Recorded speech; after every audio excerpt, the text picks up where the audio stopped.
I'm John Deloach. I am the senior staff attorney for the South Carolina Association of Counties. Beth. I'm Beth Ratway. I feel like we're all seniors. Senior Technical Assistance Coordinator for the American Institutes for Research. And we would like to meet you. I'm Kylie Stalder. I'm Brandon Henderson. I'm Samantha Walters. I'm Will Saylor, and this is our teacher, Mr. Patrick Gainey. Thank you very much. We look forward to hearing from you on question 1, which I will now read. What were the major disagreements among the 55 delegates during the Constitutional Convention in Philadelphia, and how were they resolved? What issues, if any, were not resolved, and what were the consequences? What changes, if any, should be made to the Constitution? Please begin. The Constitutional Convention's debates were all about the delegation of power. Small states desired power in similar measure to what they had under the Articles of Confederation, whereas the representatives of larger states generally supported power based upon population. People also disagreed on how centralized the new government should be. One of the major disagreements between Federalists and Anti-Federalists was how legislators would be elected. Federalist Robert Sherman said that people, quote, should have as little to do as may be about government as they are constantly liable to be misled, end quote. Conversely, George Mason, an anti-federalist, believed that the lower house ought to know and sympathize with every part of the community, end quote. The addition of the Bill of Rights was also another one of the major debates between the Federalists and Anti-Federalists. While all agreed with the value of checks and balances, there were serious disagreements on what extent of power should be checked in various branches. While some liked the efficiency of the executive, some felt that the representative nature of the legislative system was more important. Of the major disagreements present at the Constitutional Convention, several were resolved through compromise in order to ensure the ratification of the Constitution. The two sides would come to the compromise that a number of representatives proportional to each state's population would be chosen by the people, and each state would have 2 senators chosen by the state legislature. Another issue described was the power that would be granted to the national executive described in the Virginia Plan, and in particular, the president's power to veto legislation. They eventually decided that the president would have the power to veto legislation, but this veto could be overruled by a 2/3 majority in each house of Congress. Perhaps the greatest disagreement at the Philadelphia Convention was the debate over the inclusion of a Bill of Rights. Anti-Federalists believed that a Bill of Rights was necessary, while Federalists such as Roger Sherman said that, quote, the state declarations of rights are not repealed by this Constitution and being enforced are sufficient, end quote. Eventually, the motion to add a Bill of Rights at the convention failed, and the Bill of Rights would be added during the first Congress in 1789. While many matters were discussed at the Constitutional Convention, there were issues left unresolved. Decisions such as the Great Compromise, the matter of commerce, as well as the creation of the new Constitution were made as a result of the convention. These compromises were necessary for maintaining relationships among the states for the country's benefits. However, the delegates were ambivalent and irresolute on issues such as slavery, women's rights, immigration, and naturalization. One idea presented was James Madison's federal negative. This gave Congress the authority to veto any laws passed by the state legislature. Many who opposed the idea feared that larger states would crush the power and representation of smaller states. Moreover, slavery was the most sensitive topic of discussion, as delegates who opposed slavery realized that pushing for liberation of slaves at the time would prevent the South from ratifying the Constitution. In order to achieve a compromise, they determined that Congress could not tax exports and no law could be passed to ban the slave trade until 1808. Additionally, slaves would be figured into the population for state representation. Only 5 slaves did not equal 5 people, they equaled 3. Many viewed this compromise as being necessary to maintain a unity with the South. While the issue of slavery was resolved by the 13th Amendment, racial issues still plague the United States. In fact, slavery persists to an extent through a loophole in that amendment. The 13th explicitly permits forced servitude in cases of criminal punishment. Prejudiced law enforcement, combined with a drug code that unfairly targets underprivileged communities, has kept the prison population racially disproportionate. It may take constitutional amendments, like removal of the exception of the 13th, to make things right. Perhaps the root cause of racial issues and other divides in our nation today is the outdated election system. Every major election yields only one victor, ensuring a winner-take-all situation. These first-past-the-post elections cause the spoiler effect, narrowing politics to just 2 major political parties. Nevertheless, Newsweek reported in 2018 that over 60% of American voters, regardless of political alignment, want more viable third parties and third-party candidates. Amendments to eliminate representative districts and gut the Electoral College could go a long way to depolarize the legislature and make executive elections more fair. Revitalizing our country's aging democracy may be key to making politics more representative of the people.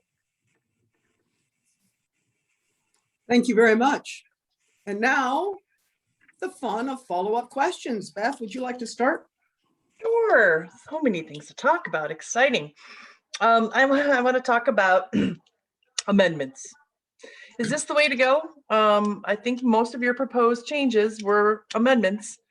Is that why? And is that the right way to go?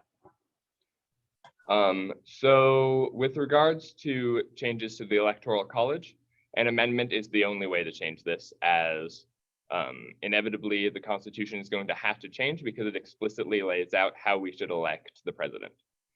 However, with regards to representative districts, that's not necessarily with regards to constitutional amendment.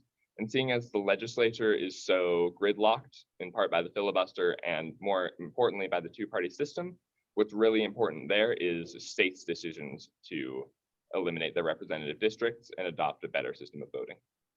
Moreover, on the topic of amendments, I believe it is common knowledge that amendments are incredibly difficult to ratify with our current legislative system. We have about 14,000 proposed amendments, and we only have 27 that have actually been ratified, not including the ERA or the Equal Rights Amendment. So while we have to consider that the amendment or the proposition of an amendment is the only way to change the Electoral College, we can take into consideration how different movements such as a referendum could be applied to this situation.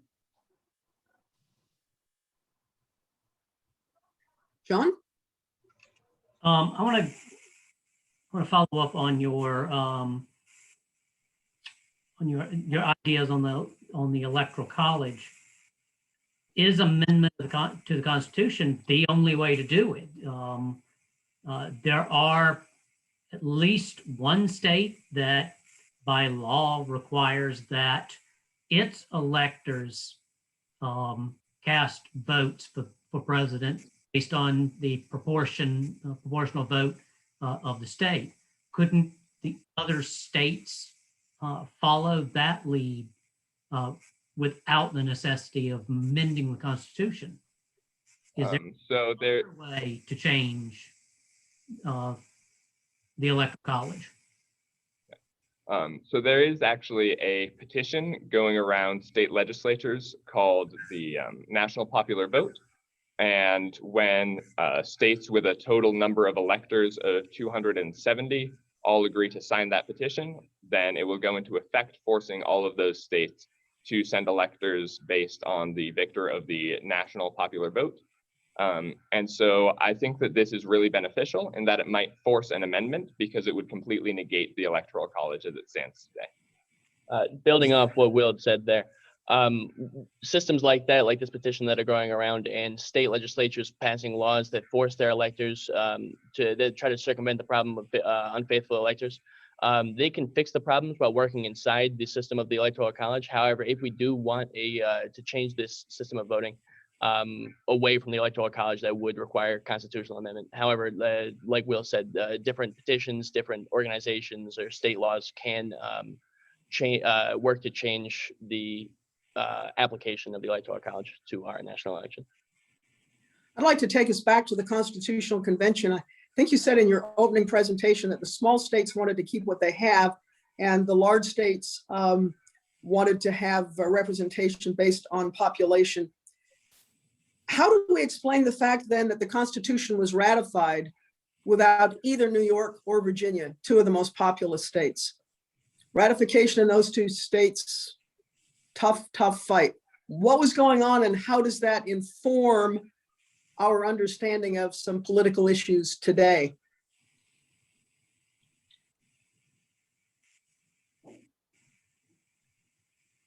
I would say to some extent, it's a question of those states feeling a little bit that they were slighted in the compromise and wishing that they had gotten the full representation based on population that they had fought for in the convention.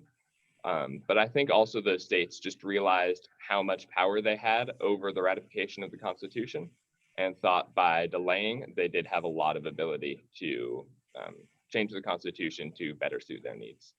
Well, it helped me understand what you mean by that. New York and Virginia ratified after the Constitution had been adopted by the requisite number of states. No more debates went on. It was an up or down vote in the states whether to ratify, and New York and Virginia both held out. So we could have had a country, United States, New York, United States, Virginia, United States. Why would the big states choose not to join? The big dogs, if you will, find it so hard to join the union.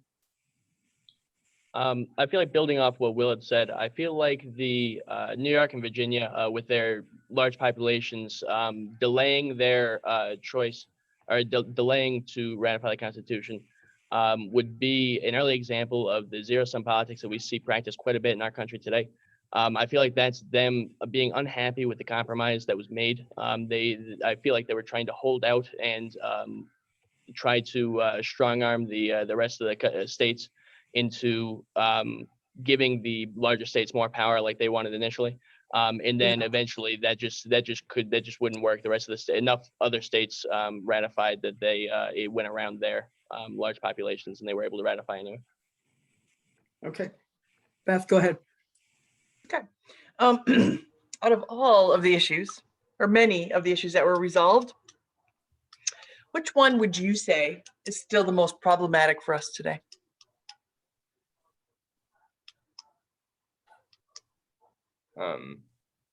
I'd say that it's difficult to say that the 3/5 compromise really resolved any racial issues at all. I'd say it just kept the southern states who had large slave populations in the country. But obviously today, more than anything else, we're seeing a ton of racial tensions in the country, despite it being over 200 years since that, and over 150 years since the Civil War and the Emancipation Proclamation. So I think that that particular element was basically a failed compromise that didn't help us at all. While I agree with Will's statement in that the 3/5 compromise currently does not help the United States under the status quo, I also recognize that it was necessary in ensuring that the South were to ratify the Constitution, which would have been necessary when it comes to the development of our country. Thank you.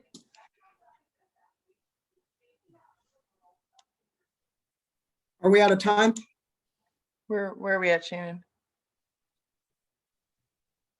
15 seconds. Okay. We won't try to force in another question then. No food for thought for them. Well, thank you. That was really nicely done. It was a great discussion. Thank you. Yeah. Okay. Feedback. Beth, would you like to start? Sure, thank you. You gave us a lot of food for thought to poke at in terms of your through lines in your opening presentation. You dropped a lot of different components in there and talking about and answering the questions. I wish we could delve into some more of them. The prison population issue. We did delve into the electoral college, the commerce, all the different components, and the loopholes and amendments I'd like to talk about. I think you gave us a thoughtful answers to the first question in the bullets. It allowed us to ask you deeper questions in the follow-ups. I would say that really to think about, have more conversations amongst yourselves about how this really does unpack today. And we helped you do that a little bit. But what's the importance, like what really happened there, and then how does that filter into today? But I really enjoyed the conversation, and I thank you. John.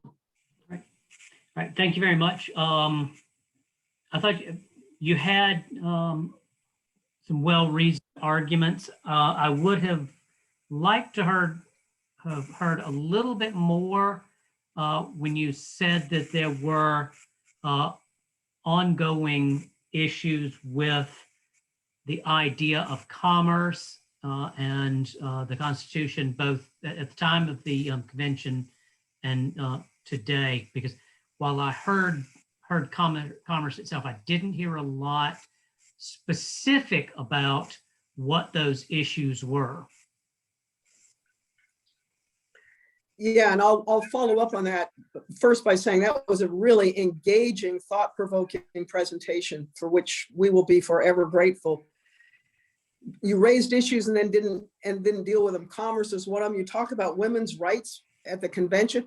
I think I've read the notes of the federal convention at least 15 times, and I don't ever see a reference to a discussion of women's rights. Madison said several times during the convention and in some of his other writings, the real divide in this country is between slave holding states and free states. And that is the foundation for all of the problems about representation, which led to the Great Compromise, that is reflected in the Electoral College. And so I'm not sure that slavery can be quite so far down the list of the intractable problems at the convention. The Bill of Rights was kind of a throwaway issue. Well, sadly, the executive and judicial branches were kind of throwaway issues too, that went to committees and were resolved because they could not get their hands around this problem of representation because of the slavery issue. And today, I think we're seeing it in terms of the great urban-rural divide. The reason I threw the question at you about Virginia and New York not ratifying, Virginia was a slave state. It benefited greatly from the 3/5 compromise. You'd have thought it would go rushing into ratification. New York, a commercial powerhouse, great foreign policy, great international trade. Something is deeper going on in this country. And I'm almost thinking, or what you've got me thinking about is we could get rid of state labels and just have urban-rural debates, because that seems to be where the really great divide is in this country right now. And I just think that's something we're thinking about, and you've caused me to do so, for which I thank you very much. Really nice presentation.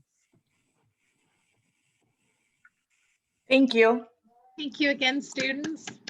Thank you for your Thank you. time. Thanks for your time. Thank you.